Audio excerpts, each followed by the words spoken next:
Hello everyone, आप सभी का स्वागत है आपके अपने और फेवरेट चैनल एडुटैप में। हम यहाँ पर एफसीआई एजी 3 की तैयारी कर रहे हैं, जिसमें आज का जनरल साइंस का जो टॉपिक है वो है गैसेस इन एटमॉस्फेयर, जिसका आज हमने पार्ट नंबर 1 स्टार्ट किया है कि हमारे एटमॉस्फेयर में कौन कौन सी गैसेस रहती है, कौन कौन सी गैस कितने परसेंटेज की रहती है, कौन सी ज़्यादा रहती है, कौन सी कम रहती है, सारी बातें हम समझने वाले हैं। लेकिन अगर उसके पहले आपने यूट्यूब चैनल को सब्सक्राइब नहीं किया है तो जल्द से जल्द सब्सक्राइब कर लेंगे, और अगर आप टेलीग्राम चैनल को ज्वाइन करना चाहते हैं तो जल्द से जल्द ज्वाइन भी कर लेंगे।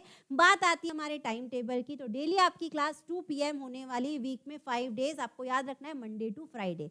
मंडे को जनरल स्टडीज दीपक सर लेंगे, ट्यूसडे को अगेन जनरल स्टडीज दीपक सर, वेडनेसडे को आपको मेरी क्लास जनरल साइंस की मिलेगी, थर्सडे को टेक्निकल एआरडी बोटैनी जूलॉजी जिसमें शामली मैम आपको पढ़ाने वाले, फ्राइडे को अकाउंट्स में संतोष सर आपको पढ़ाने वाले हैं। तो इस तरीके से आप भी अपना टाइम टेबल बनाकर रखेंगे और डेली वीक में 5 डेज आपको 2 PM को क्लास करना है, जिससे आपके सारे सब्जेक्ट्स कवर हो जाएंगे। ठीक है, बात करते हैं सबसे पहले क्वेश्चन की, which gas makes up the largest portion of earth atmosphere. हमारे एटमॉस्फेयर में सबसे ज्यादा जो गैस पाई जाती है, सबसे ज्यादा जो गैस अवेलेबल है, oxygen, nitrogen, carbon dioxide, argon की हाइड्रोजन। तो आपको याद रखना है सबसे ज्यादा जो गैस है वो कौन सी है, नाइट्रोजन। आंसर क्या हो जाएगा इसका, बी। ठीक है, इसका आंसर क्या हो गया हमारा, बी। अब नाइट्रोजन की बात करते हैं। नाइट्रोजन हमारे एटमॉस्फेयर में आपको याद रखना है कितनी है, 78%।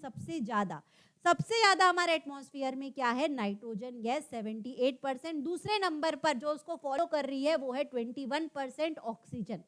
पहले आती है नाइट्रोजन 78%, दूसरी ऑक्सीजन 21%, तीसरे नंबर पर carbon dioxide, argon, other gases, ये सारी जो है मिलकर 1% गैसेस बनाती है। ठीक है, तो नाइट्रोजन हो गई हमारी सबसे ज्यादा। तो उसी से रिलेटेड एक और क्वेश्चन लेते हैं, what is the approximate percentage of oxygen in earth atmosphere. Nitrogen सबसे ज्यादा है 78%, वो हमने देख लिया। दूसरे नंबर पर आती है ऑक्सीजन, वो कितने परसेंट रहती है, आपको याद रखना है 21%। ऑक्सीजन कितने परसेंट रहती है हमारे एटमॉस्फेयर में, वो होती है 21%। ठीक है, तो ऑक्सीजन जो है दूसरे नंबर की गैस है, पहले नंबर की नाइट्रोजन। इतना हमने सीख लिया।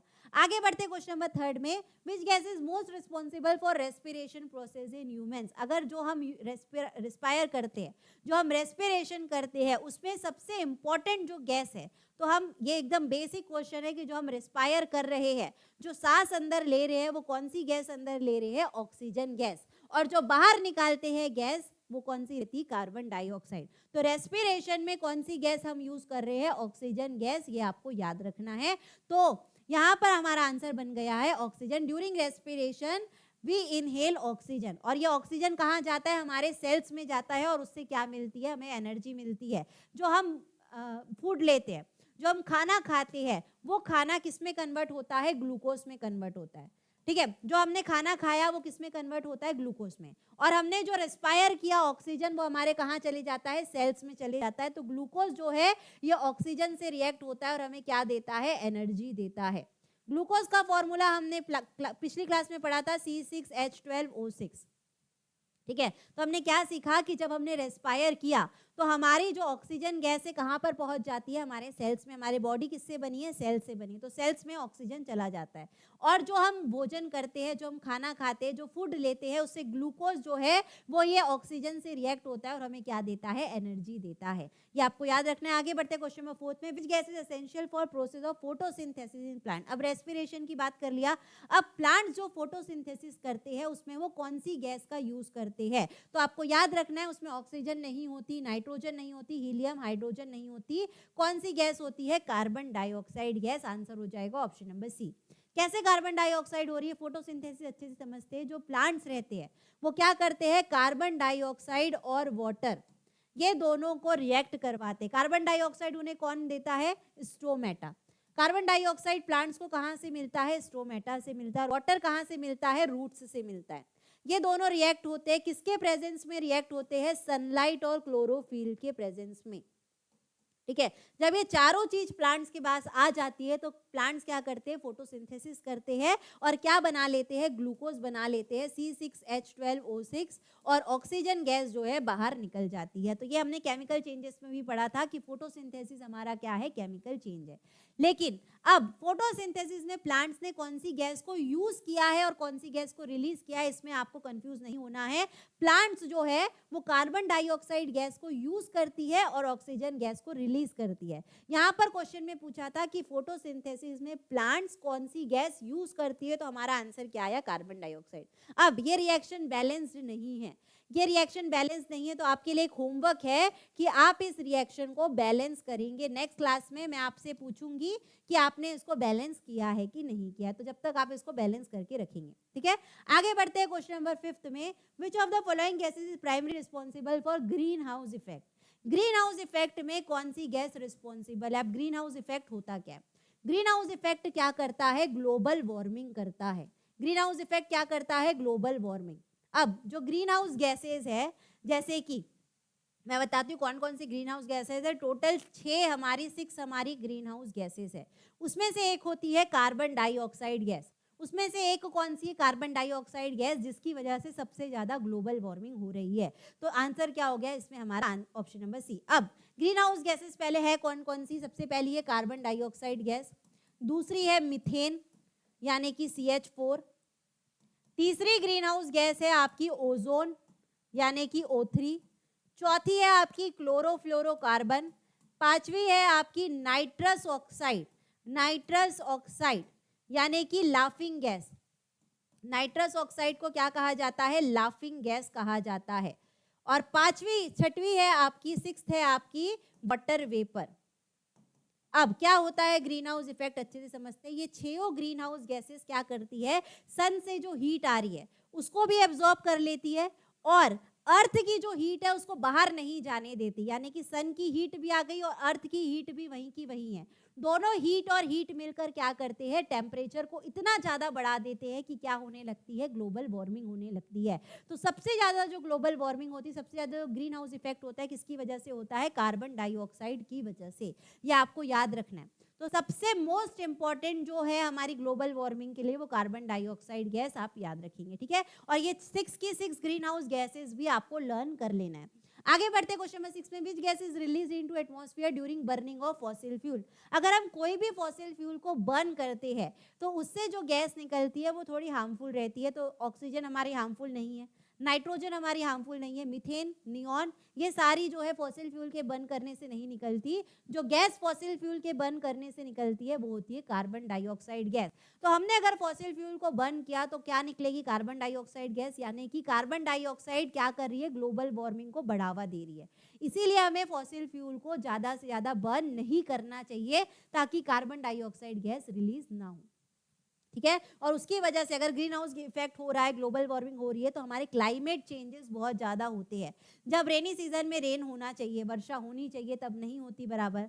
कभी भी हमें ठंड लग रही है, कभी भी हमें गर्मी लग रही है, किसकी वजह से हो रहा है, ग्लोबल वार्मिंग की वजह से हो रही है। ठीक है, आगे बढ़ते क्वेश्चन नंबर 7 में, which of this gas is lighter than air and used in balloons. अब यहाँ पर बहुत सारे बच्चे कंफ्यूज होते हैं कि कौन सी, जो आपने वो बलून्स देखे होंगे, अगर हम उसे छोड़ते हैं वो ऊपर चले जाती है, स्काई में चली जाती है। तो वो जो बलून्स है उसके अंदर कौन सी गैस रहती है, जो सबसे लाइट रहती है वो है हीलियम, ना कि हाइड्रोजन। बहुत सारे जो है स्टूडेंट्स कंफ्यूज होते हैं हाइड्रोजन और हीलियम में। तो हीलियम ऐसी गैस है जो लाइटेस्ट इन वेट रहती है और वो किस में यूज की जाती है, गैस बलून्स में यूज करते हैं, ये आपको याद रखना है। और ये क्या है, नॉन रिएक्टिव गैस है, नॉन रिएक्टिव गैस है। और ये क्या है, इनफ्लेमेबल है। जैसे हाइड्रोजन गैस जो रहती है वो हाईली फ्लेमेबल है, लेकिन हीलियम गैस जो है नॉन रिएक्टिव के साथ साथ इनफ्लेमेबल गैस है, इसीलिए उसको किस में यूज करते हैं, बलून्स में यूज करते हैं।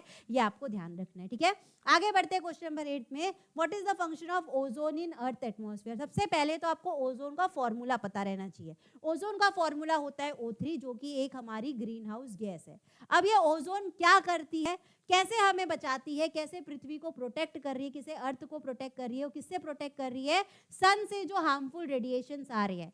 सन से जो अल्ट्रा वायलेट हार्मफुल रेडिएशंस आ रहे हैं उसको एब्जॉर्ब कौन करता है, ओजोन लेयर करती है, ये आपको याद रखना है। और वो हमें किससे प्रोटेक्ट करती है, ये अल्ट्रा वायलेट रेडिएशन से। तो ओजोन का काम क्या है, to protect, to absorb from harmful ultra violet radiation.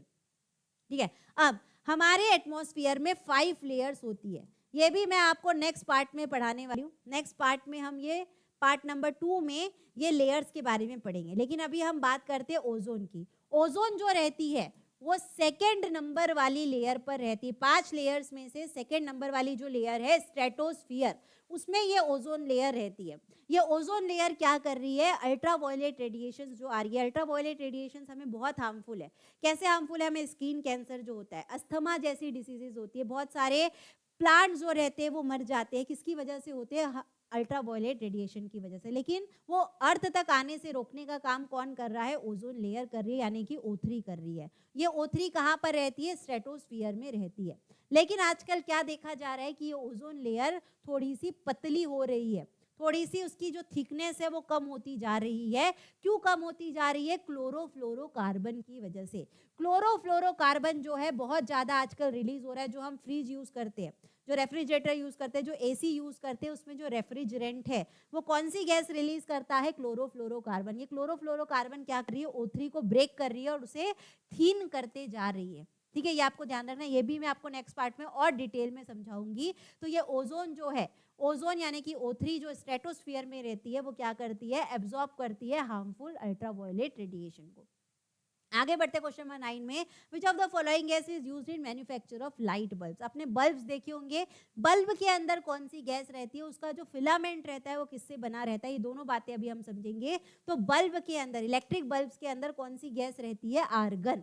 कौन सी गैस रहती है, आर्गन गैस रहती है। आंसर क्या हो जाएगा इसका, ऑप्शन नंबर ई। ठीक है, अब लाइट बल्ब्स की बात करते हैं कि बल्ब के अंदर कौन सी गैस है, आर्गन। और उसके अंदर आपने ऐसा देखा होगा फिलामेंट, उसके अंदर का जो फिलामेंट रहता है वो किसका बना रहता है, टंगस्टन का।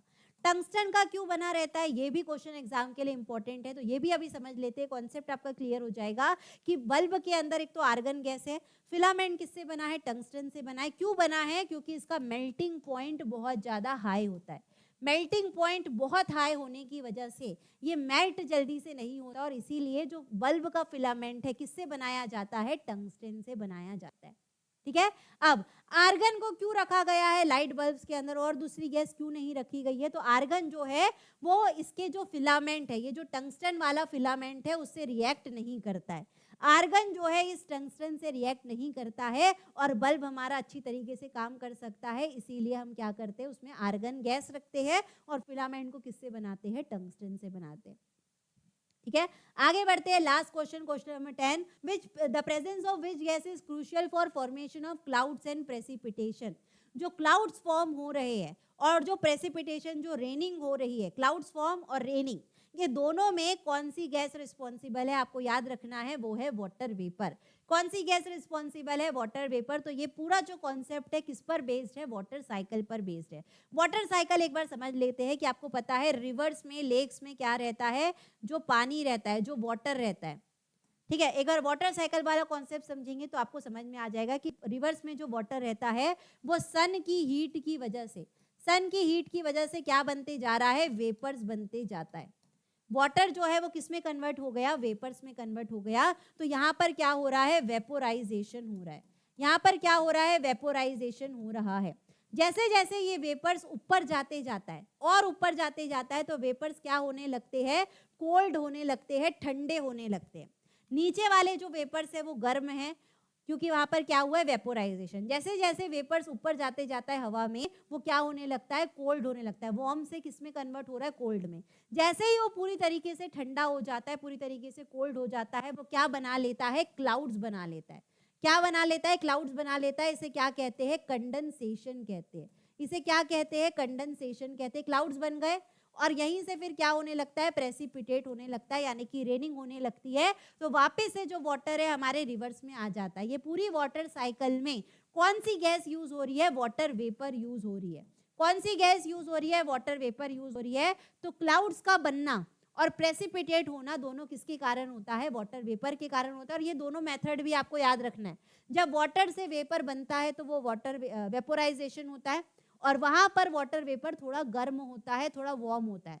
जैसे जैसे वेपर्स ऊपर जाते हैं तो वेपर्स ठंडे होने लगते हैं और वो क्या बना लेते हैं, क्लाउड्स, और वहां पर कंडेंसेशन होता है। ठीक है, तो मुझे लगता है आपको सारे कॉन्सेप्ट्स क्लियर हो गए होंगे। तो आज के लिए बस इतना ही, ये हमारे टॉप 10 क्वेश्चन थे। अगर आपने यूट्यूब चैनल को अभी तक सब्सक्राइब नहीं किया है तो जल्दी से सब्सक्राइब कर लेंगे और साथ ही साथ टेलीग्राम चैनल को भी ज्वाइन कर लेंगे। ठीक है, तब तक के लिए आप सभी को thank you, bye, take care and all.